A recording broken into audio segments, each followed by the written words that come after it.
यदि तपाईलाई भनियो यो ठाउँमा सूर्यास्तपछि कोही पनि जाँदैन, के तपाईँ त्यहाँ जान हिम्मत गर्नुहुन्छ? उक्त स्थान जाने जो कोही पनि फर्किन सक्दैन। अझ साँझपछि त्यहाँ अजीब आवाजहरू सुनिन्छन्।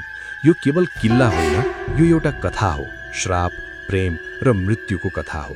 आउनुहोस् आज यसै विषयमा केन्द्रित रहेर यहाँको गहिरो रहस्य र वास्तविकता बारेमा चर्चा गरौँ। नमस्कार दर्शक, म भुवन बुढाथोकी। के तपाईले कहिल्यै सोच्नु भएको छ हामी बसेको यो संसार वास्तवमै कति रहस्यमय छ? प्रविधिको तीव्र विकाससँगै आज संसार सानो मात्र होइन, झनै अनौठो र चाखलाग्दो बन्दै गएको छ। एक क्लिकमै हामी पृथ्वीको जुनसुकै कुनाको कथा, संस्कृति, इतिहास र रहस्य थाहा पाउन सक्छौँ। तर प्रश्न उठ्छ कि हामीले थाहा पाएका कुरा नै सम्पूर्ण सत्य हुन् वा अझै धेरै रहस्यहरू हाम्रो खोजको पर्खाइमा छन्? संसारमा यस्ता अनगिन्ती रोचक, सुन्दर र अनौठा विषयहरू छन् जसले हामीलाई अचम्बित मात्र होइन, सोच्न बाध्य पनि बनाउँछन्। यही जिज्ञासालाई अझ गहिरो बनाउँदै म तपाईहरू सामु यस्ता रोचक तथ्य, कथा र रहस्यहरू लिएर आउने प्रयास गर्नेछु।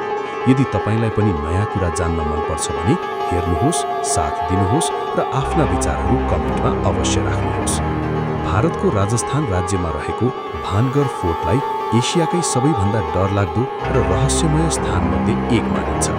दिनको समयमा यो सामान्य ऐतिहासिक किल्ला जस्तो देखिन्छ, तर साँझ परेपछि यसको रूप नै बदलिन्छ भन्ने विश्वास गरिन्छ।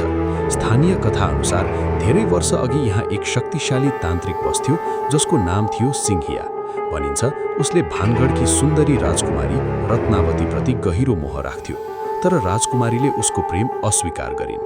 एक दिन तान्त्रिकले जादु प्रयोग गरेर राजकुमारीलाई आफ्नो वशमा पार्ने प्रयास गर्यो। उसले एक सुगन्धित तेलमा मन्त्र फुकेर राजकुमारीलाई दिन खोज्यो, तर राजकुमारीले त्यो चाल बुझिन् र तेललाई जमिनमा फालिदिइन्। भनिन्छ त्यो तेल जमिनमा खस्ने बित्तिकै ठूलो ढुङ्गामा परिणत भयो र त्यही ढुङ्गा तान्त्रिकमाथि खसेर उसको मृत्यु भयो। मर्ने बेलामा सिंहियाले किल्लालाई श्राप दियो, यो ठाउँ कहिल्यै फस्टाउने छैन र यहाँ बस्ने सबैको विनाश हुनेछ।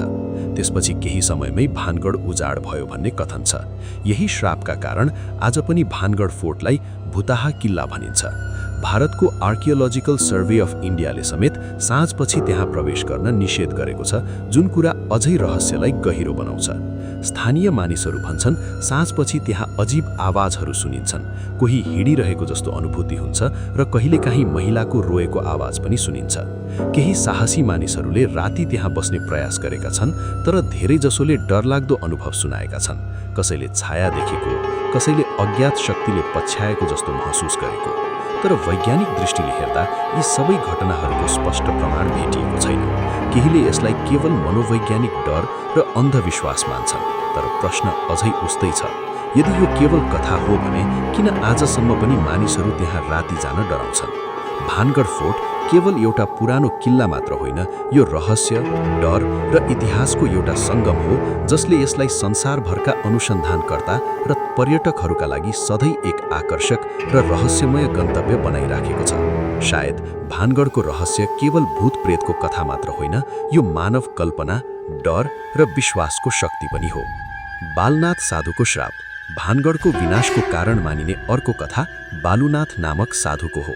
भानगढको किल्ला निर्माण हुनुअघि अरावलीको पहाडमा बालुनाथ नामक तपस्वी बस्थे।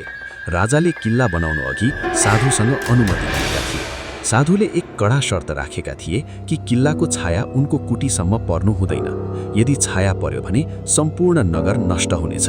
राजाका उत्तराधिकारीहरूले यो शर्तलाई बेवास्ता गर्दै किल्लाको परवाललाई धेरै अग्लो बनाए, जसका कारण साधुको कुटीमा छाया पर्न गयो। रिसाएका बालुनाथले पूरै भानगढ नगर ध्वस्त हुने श्राप दिए। भनिए अनुसार तान्त्रिक र साधुको श्रापको केही समयपछि छिमेकी राज्यसँगको भीषण युद्धमा भानगढको सेना पराजित भयो र भानगढका सबै बासिन्दा मारिए।